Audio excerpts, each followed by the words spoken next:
Glória a Deus. Bom dia, a paz do Senhor Jesus, amém? A todos que estão nos assistindo pela TV Rica, um bom dia também, que Deus possa poderosamente falar ao seu coração e que você seja alcançado pela misericórdia do Senhor. Irmãos, eu sou Marinaldo, um dos ministros aqui da casa, e estou aqui nesta manhã para falar um pouco da palavra do Senhor. Quero, neste momento, agradecer a Deus por esta oportunidade, agradecer ao apóstolo Eli, toda a diretoria que confiou a mim este momento de falar do amor do Senhor. Também quero agradecer a todos os ministros que, quando aqui cheguei, fui diferente em ser recebido. Um cuidado, irmãos, que quem não é da casa não sabe o que é isso. É um cuidado muito diferente, especial. Pessoas que vivem Cristo, que têm realmente Cristo em si e sabem transmitir isto para nós. Então você que ainda não é da casa, que está há poucos dias por aqui ou veio hoje, sinta-se abraçado, fique à vontade, você está na casa do Pai, amém? E neste lugar, Deus está fluindo poderosamente, em nome de Jesus. Eu quero que você abra a Bíblia, ou ligue aí o seu celular, seu tablet, na carta que escreveu Paulo aos Coríntios, segunda carta de Paulo aos Coríntios, capítulo de número 4, nós vamos ver o versículo 7, 10 e o 11, 2 Coríntios 4, versículos 7, 10 e 11, onde está escrito: temos, porém, este tesouro em vasos de barro, para que a excelência do poder seja de Deus e não de nós. 10. Trazendo sempre por toda parte a mortificação do Senhor Jesus no nosso corpo, para que a vida de Jesus se manifeste também em nossos corpos. E assim, nós que vivemos, estamos sempre entregues à morte, por amor de Jesus, para que a vida de Jesus se manifeste também em nossa carne mortal. Amém, amados? Hoje eu queria falar um pouco do que o novo pacto fez em mim. Foi algo muito maravilhoso, transformador, que aconteceu na minha vida por causa do entendimento do que a casa tem sobre o novo pacto. Creio que todos nós sabemos que o novo pacto é Cristo, e ele não está escondido. Porém, o entendimento que nós tínhamos da vida religiosa que vivíamos, nós falávamos de muitos versículos, nós conhecíamos muitas partes da Escritura, nós decorávamos, falávamos tanto, mas tínhamos uma realidade diferente. Eu conheci homens que falavam capítulos inteiros da Bíblia, sem olhar na Bíblia, que recitavam salmos e outras partes da Bíblia, e a gente ficava assim estarrecido, quase igual aquele personagem infantil, né? De onde vem tanta sabedoria? A gente ficava assim admirado, porque aquelas pessoas tinham habilidades para expressar a palavra de Deus. No entanto, passando o tempo, eu pessoalmente fui vendo que aquilo era transitório, passageiro, que não estava fazendo o efeito devido, porque eu pessoalmente, pode ser que outros não estivessem assim, mas eu, de onde eu vim, eu estava como Jó. Eu conhecia Deus de ouvir falar. Eu amava pregações. Eu amava quando alguém ia em Davi e fazia aquela comparação com Cristo, e Davi vencia Golias, e aquela coisa toda, muito bonito. Quando alguém ia lá em Isaías e apresentava: olha, estou contigo, se passares pelo fogo, não te queimarás. Se passares pelas águas, elas não te submergirão, aquilo era muito tremendo, mas o impacto daquilo ficava só no conceito. Eu entendi, irmãos, que o conceito, ele não pode nos impactar. O que pode nos impactar são os fatos. Porque conceitos, eles dizem algo sobre, mas o fato é a própria vivência que nós estamos vivendo naquele momento.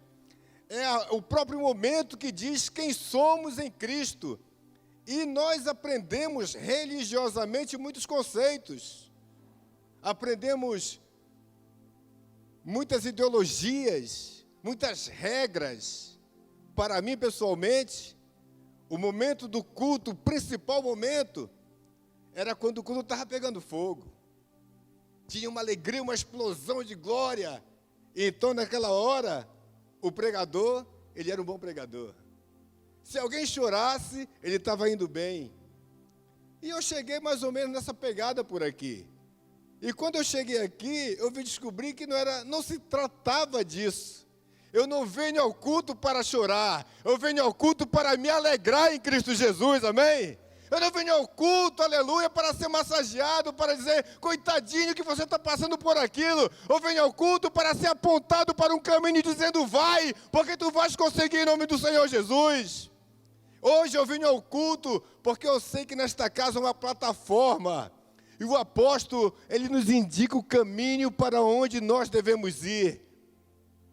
Quando outrora eu vinha com minhas mágoas, com meus problemas, com os meus anseios, esperando que alguém falasse uma palavra que viesse de encontro com aquilo que eu estava passando, quando na verdade Deus não quer falar exatamente sobre o que você quer, Ele quer falar exatamente do que você precisa, aleluia, e você e eu precisamos da palavra de Deus em nossas vidas.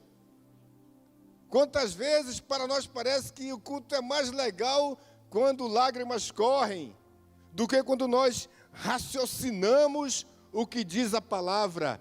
Olha o que diz o primeiro versículo que lemos. Temos, porém, esse tesouro em vaso de barro. O que nós temos? Quem são os vasos? Os vasos somos nós. E quem é o tesouro, irmão? O que você carrega aí dentro? Você carrega Cristo, Cristo é o tesouro, aleluia. Então, quando eu entro na perspectiva de entender a palavra, ela muda muitos aspectos. Porque quando eu compreendo, eu saio daquela legalidade como estava Jó. Te conheço de ouvir falar. Eu sei que tu és bom. Cantamos aqui, em todo tempo és bom. Eu sei que tu cura. Eu sei que contigo as portas se abrem. Porém, irmãos, isso eu sei. Mas quando eu estou vivendo a realidade, parece que não acontece. Quando o ditado fala, o calo aperta, aí parece que Deus não está se movendo. Parece que Deus não está trabalhando. Parece que Deus não está me vendo. Tem um bocado de gente que fica com esse mimimi, né? Ah, Deus não olha para mim, e etc, e etc. Deus, Ele contempla tudo. Eu quero dizer para você hoje que está quase como eu no mimimi, quando cheguei aqui, o controle Ele não perdeu. Deus está com o controle seguro na sua mão. E tudo o que você está passando é para que você e eu sejamos edificados nele, por Ele e para Ele, aleluia, porque tudo se move em torno dEle. Irmãos, quando eu cheguei aqui, eu trouxe muita bagagem religiosa. Havia momentos que eu era impactado tanto pelo novo pacto, que eu não conseguia compreender porque, muitas das vezes, os ministros profetas da casa eram chamados para ministrar algo aqui. Na minha concepção anterior, devia ter um movimento. Deveria ter algo assim extraordinário para o profeta se mover. Algo que todo mundo estivesse falando em línguas, aquela correria, aquele barulho. E quando o apóstolo chamava os profetas para ministrar algo sobre a vida da igreja, sobre alguém, eu parado no meu canto, na minha concepção, eu dizia, não vai rolar nada. Eu não estou sentindo nada. Eu não estou entendendo nada. O que é que esses caras vão falar? E quando o profeta abria a boca, era preciso no que falava. Deus, irmãos, Ele nunca vai deixar o seu povo na mão. Deus, Ele nunca vai perder uma batalha. E como diz a pastora Zelinda, não vai estrear na sua vida também não, aleluia. Por quê? Porque o nosso Deus, Ele é apto para fazer tudo o que lhe apraz. E o que Ele quer de nós hoje é que nós tenhamos conhecimento de quem Ele é. E o novo pacto teve a capacidade de fazer isso em mim. Eu só tinha conceitos. Eu só tinha o que nós chamamos, em outras igrejas, de teologia sistemática. Eu era craque nisso. Eu poderia falar muito sobre escatologia bíblica, geografia bíblica, história bíblica. Poderia percorrer muitos livros que não me atrapalharia. Conhecia ou conheço personagens bíblicos de diversos livros. Poderia ministrar muitas coisas. Quando eu estava na integração, o profeta Paulo Ricardo veio nos assistir ali, nos ensinar, e de vez em quando eu falava com o Roger e dizia: e aí, pastor, você anota muita coisa. Eu tenho 2 cadernos de pregação que os ministros pregaram, anotei muita coisa. Você tem muita coisa aí para ministrar? Eu dizia: não tenho, cara. Mas por que você não tem, você anota tanto? É porque aqui a pegada é diferente. Nós não ministramos para almáticos, nós ministramos para pessoas espirituais. Nós não ministramos para problemas que eu e você possamos estar passando. Nós ministramos um Cristo ressuscitado que venceu todas as coisas. Nós não ministramos para você chorar, nós ministramos para você ser vencedor em nome de Jesus. Não ministramos para satisfazer, aleluia, aquilo que eu e você sentados aí ouvindo, estamos prontos a entender. Vai falar sobre aquele meu problema. Nós vamos falar sobre a solução que é Cristo. Aleluia. Não vamos de maneira nenhuma satisfazer a sua alma, a sua emoção. Nós vamos sim satisfazer o seu espírito, para que ele se conecte com Deus, para que você e eu sejamos um com Jesus Cristo, para que isso que está em nós, fluindo em nós, o tesouro que está em nós, possa verdadeiramente ser valorizado. Temos um tesouro, está dentro do vaso de barro. Quando descobrimos esse tesouro, entendemos então o valor que ele tem. Tínhamos outrora canções que falavam dele, mas na realidade não tínhamos como acessá-lo por desconhecer o cumprimento do novo pacto. Quando, aprendendo um pouco sobre o novo pacto, me veio um entendimento muito precioso. Na concepção antiga da minha religiosidade, aquele versículo de 2 Coríntios 13:6, onde diz que a letra mata e que o espírito vivifica, na periferia onde eu morava, lá em São Paulo, a gente entendia que a pessoa muito douta, muito conhecedora das coisas, uma pessoa formada, essa pessoa não era espiritual. Quanto mais pobre era o indivíduo, mais espiritual ele era. Quanto mais afastado do centro ele morava, mais ele era do fogo. Quanto mais ele era humilde nos seus conhecimentos, no seu vocabulário, mais ele tinha unção. Parece que isso era que permeava entre nós. Como disse o profeta Júnior que passou por aqui, aquele cara era profeta, hein? Viu o cabelo dele, o tamanho que era? E a barba dele? Eu falei para minha esposa, esse cara é profeta, parece Moisés. De tão parecido que era. Na concepção que ele trouxe, no entendimento, realmente, a igreja evangélica, ela foi conhecida como uma igreja de pessoas pobres, de pessoas que viviam à margem. Eu tive um pastor no início da minha conversão que ele, vez ou outra, reclamava. Era para eu ser um engenheiro. Mas por causa do ministério e da volta de Jesus, eu deixei todos os meus estudos para me dedicar à obra. E a gente ficava sem saber se poderia estudar ou só esperando Jesus voltar. E ele vai voltar, meus irmãos. Não estou dizendo que não vai voltar. Estamos aguardando a sua volta. Porém, biblicamente, foi dado à igreja o governo da terra. E nós não estamos governando.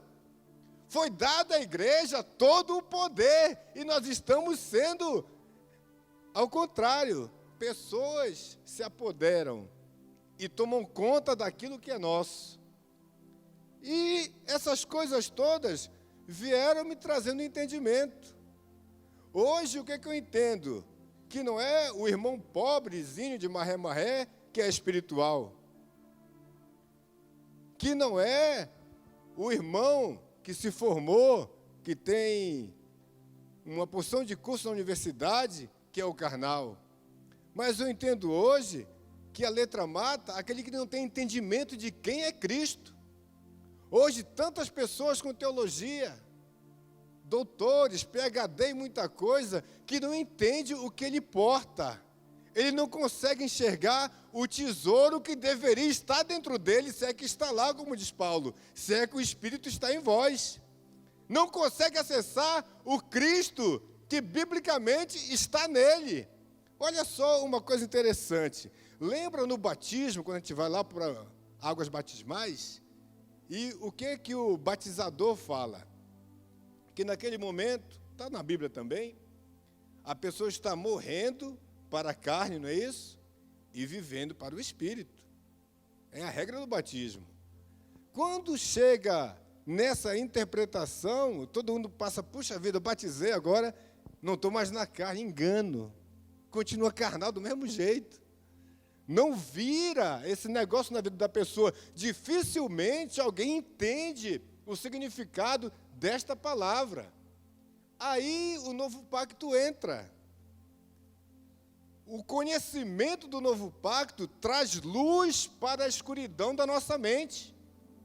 Quando este conhecimento ele entra, ele traz essa luz, traz esse entendimento, aquela simbologia da morte no batismo, ela é totalmente realizada aí em 2 Coríntios 4, 10 e 11, olha só, onde a gente leu, trazendo sempre por toda parte a mortificação do Senhor Jesus no nosso corpo, para que a vida de Jesus se manifeste também em nossos corpos. Assim nós, que vivemos, estamos sempre entregues à morte por amor de Jesus, para que a vida de Jesus se manifeste também em nossa carne mortal. Agora sim, eu saio do plano da carne e entro no plano do Espírito. Aqui no novo pacto, onde me há entendimento, é que eu começo a viver pelo Espírito. Agora pode se cumprir também a palavra que Paulo falou, já não vivo mais eu, mas Cristo vive em mim. Se Cristo vive em mim, esse tesouro está em mim, as minhas atitudes não são mais as mesmas. Há um versículo que diz que quem é morto não sente mais, não chora mais, não se frustra mais, não fica nervoso mais, não se inquieta mais, morreu. Mas nós, que achamos que fomos mortos para a carne no batismo, continuamos nervosos, chateados, com um monte de problema.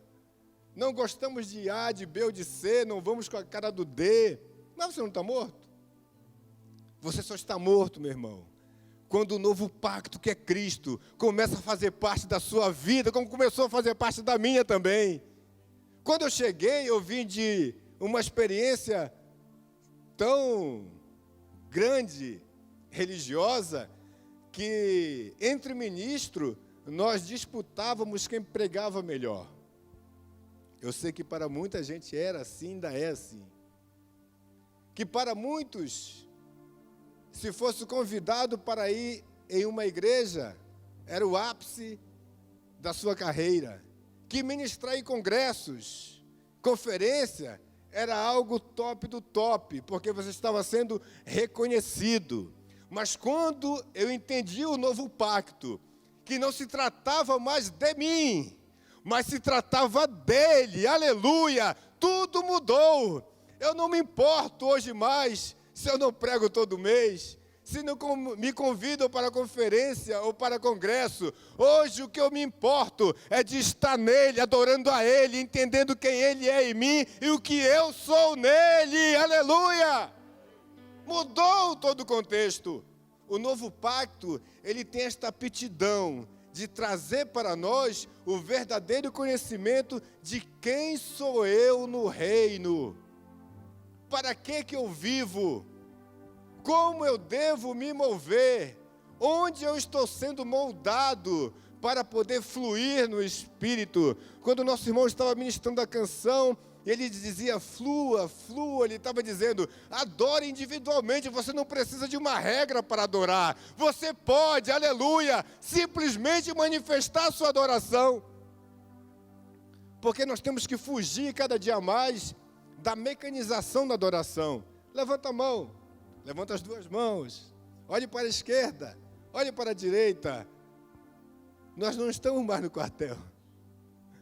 Nós estamos na presença do Todo-Poderoso. E a Bíblia diz que Ele usa dos remidos o menor. Se você se considera pequeno, eu quero dizer para você, você não é. Nós somos todos iguais. Uma das coisas mais lindas que eu encontrei aqui no sonho foi que eu aprendi que eu não era lá essas coisas. Eu era igual a todo mundo.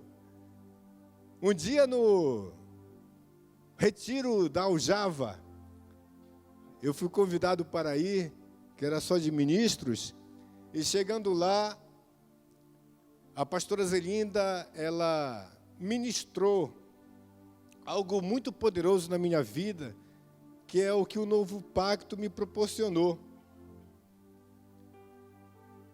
Ali ela conseguiu trazer ao meu entendimento, a de muitos, o que verdadeiramente era ser um sacerdote. Irmãos, eu pregava essas coisas, eu não sabia. Minha esposa, às vezes outra questionava, você nunca leu os 5 ministérios? Isso eu li, mas ninguém me falou nada. Onde eu participava, ninguém conhecia apóstolo. Profeta era quem tinha dom de profecia. Mestre era o cara que era bom de dar aula na escola dominical. Não tinha esse ministério como está descrito em Efésios. E ela dizia, mas você fez tantos cursos, você estudou tanto. Eu disse, pois é, perdi tudo, não aprendi nada. Eu cheguei num ponto em que, como prega o apóstolo Cristiano, a morte começou a se apoderar de mim. Houve um dia que eu falei para ele, eu não sei mais pregar. Eu não sei para onde que eu vou com o que eu aprendi, porque pregar palmático é muito fácil, irmão. Eu começo a contar uma ladainha minha, uma coisa que eu vivi, eu começo a chorar aqui, você vai chorar também. Eu vou contar um negócio que aconteceu com Ruth, com Esther, e que foi um negócio muito fúnebre, e você cai no pranto aí, tá beleza a pregação. Mas pregar para espiritual é trazer o contexto do reino para a sua vida, é trazer o próprio Cristo para dentro de você, é diferente. Não tem como manipular uma pregação espiritual. Não tem como manipular a presença dele se ele não estiver. Eu vim de uma estrutura onde eu jamais pregaria assim. Não mesmo. Onde o apóstolo Cristiano, com aquele bonezinho dele, ele jamais subiria no púlpito. O Jefão, com aquela barba maravilhosa que ele tem, não seria aceito. Irmãos, era algo tão esquisito, que eu fui totalmente desconstruído quando eu conheci o novo pacto. Eu perdi a base onde eu estava. Eu não fui reposicionado, porque eu nunca estive na posição. Eu fui posicionado quando eu encontrei Cristo dentro de mim, quando eu descobri que Ele morava em mim e que se tratava somente dEle. e não mais de mim. Lá naquele retiro do Aljava, o apóstolo L, brincando com os pastores e ministros, ele falava, o Marinaldo, quando chegou aqui, chegou cheio de estrelinha. Achava que era o cara, né? Eu já perdi tudo, não tem mais nenhuma. Foi tudo embora. Porque descobri que não se tratava da minha pessoa, do que eu entendia, mas se trata dele que morreu por mim. Se trata de manifestar o que ele é. Se trata de dizer quem ele é.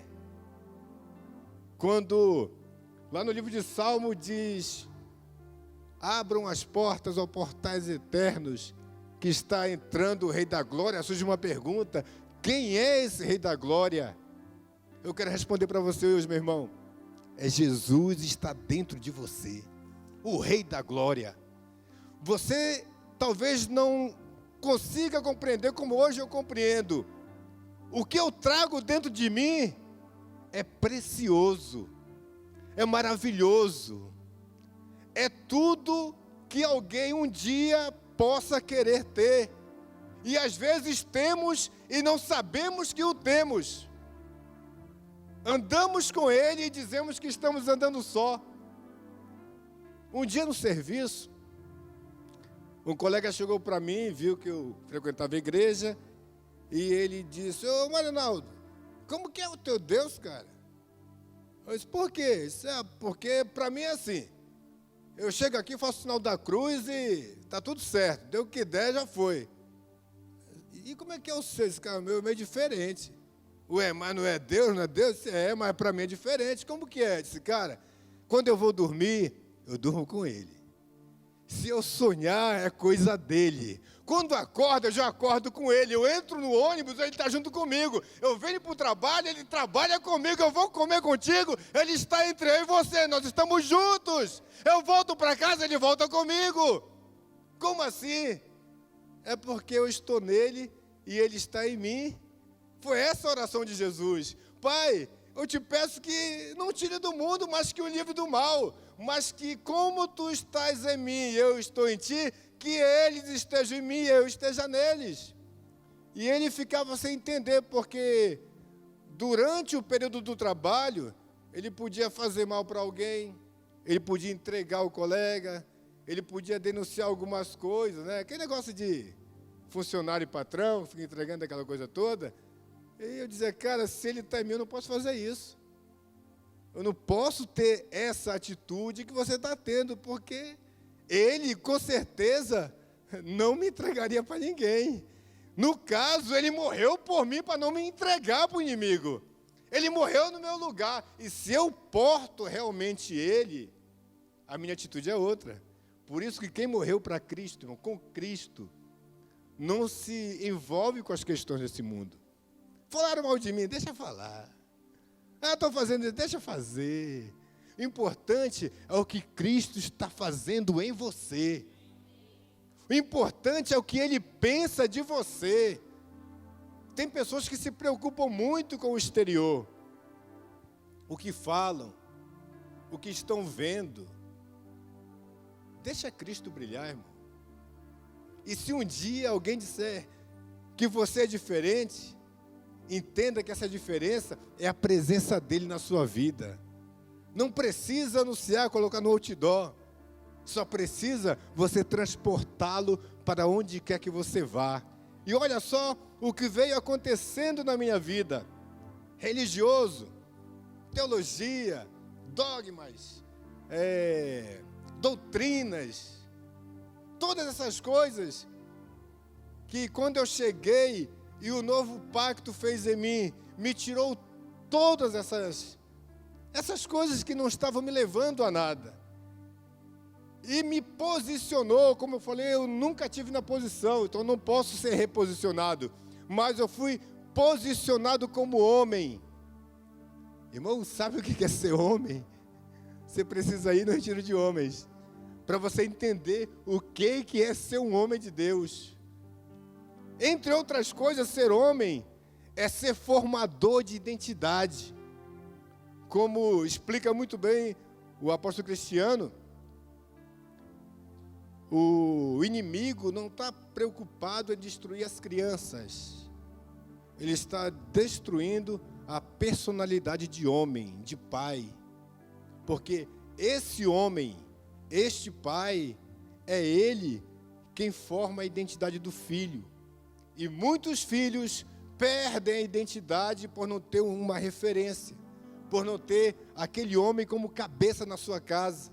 O homem trabalha muito, corre para suprir aquilo que é necessário no seu lar e às vezes esquece de parar um pouco para conversar com seu filho, com a sua filha. Aconteceu comigo. Corri muito. Na empresa a gente tinha uma brincadeira, a gente fazia muita hora extra e quando chegava a conversa entre os colegas de trabalho, perguntava: que tamanho que está seu filho? Geralmente faz assim, né? Eles falavam: está desse tamanho assim, porque só viu o menino deitado. Ele saía, o garoto estava dormindo. Ele voltava, o garoto estava dormindo. Então o garoto crescia nessa proporção, não crescia assim. Ele só tinha essa proporção, porque ele não tinha tempo para estar com o filho. E isso traz um peso quando a gente descobre no novo pacto quem é o homem em casa. Qual a posição deste homem? Como pai, foi outra coisa que eu apanhei muito e tive que aprender chorando, irmão. Como é você como pai? E o novo pacto ele é muito claro nisso, porque o pai fala de plataforma, fala daquele que lança seus filhos para algo melhor e maior.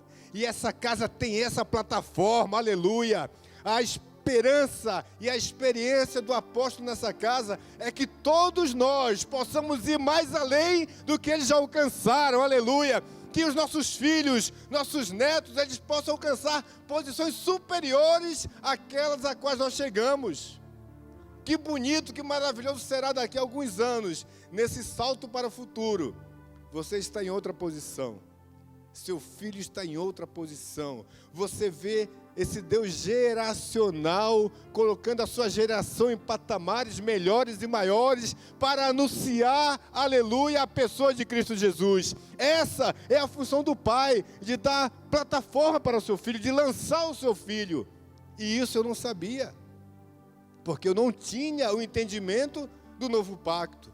E o novo pacto veio fazendo isto em mim.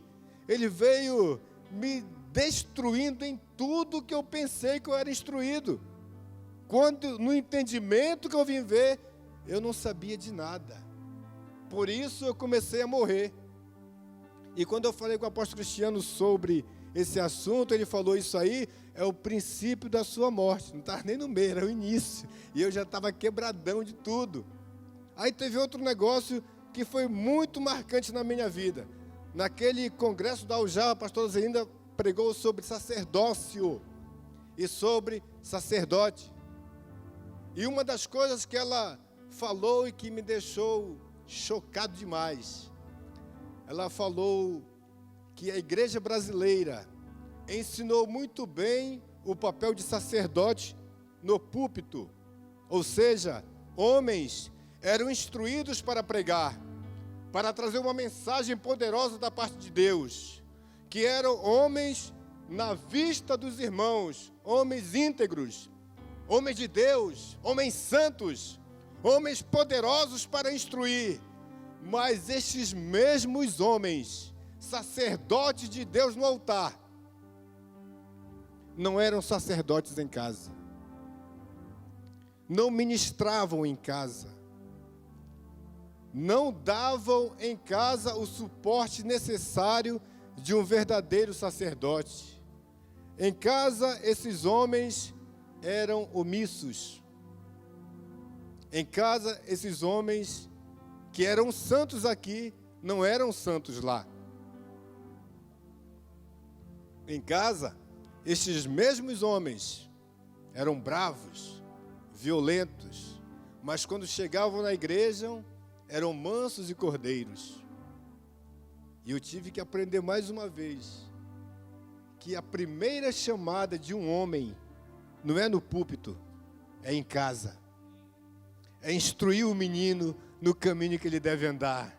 é amar sua esposa como Cristo amou a igreja, aleluia, é fazer da sua casa um oásis para a sua família, é dar proteção na oração.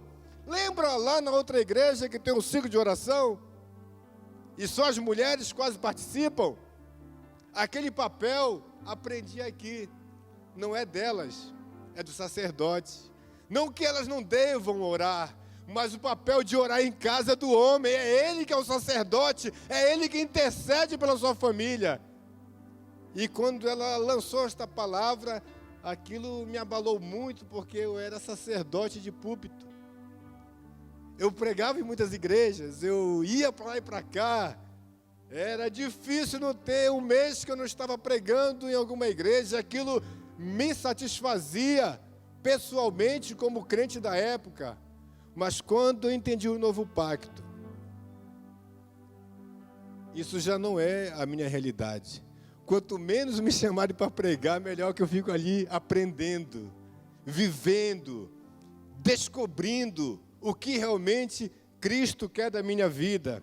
Depois, também aprendi como ser ministro. Que 2 Coríntios 13:6 fala que devemos ser ministros competentes de um novo pacto. E isso, meu irmão, é para todos nós. Temos que ter esta habilidade de sermos competentes nas coisas de Deus. E Deus nos dá a ferramenta para isso. E isso também faltava em mim.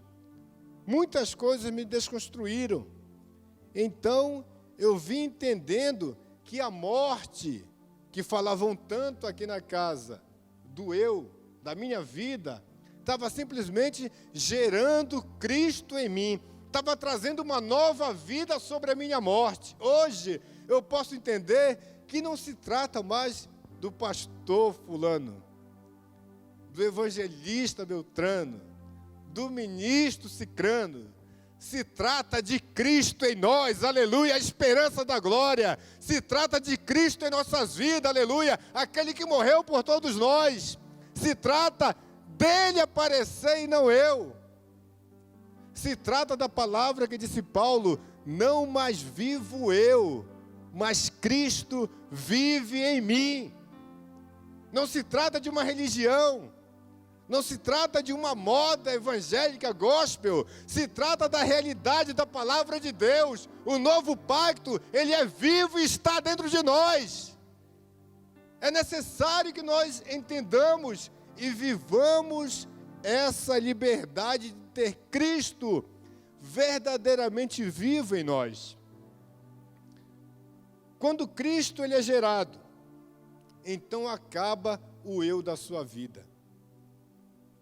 Quando Cristo é gerado, nós entendemos que não se trata mais da sua pessoa, do seu orgulho, ou da sua posição, do seu entendimento.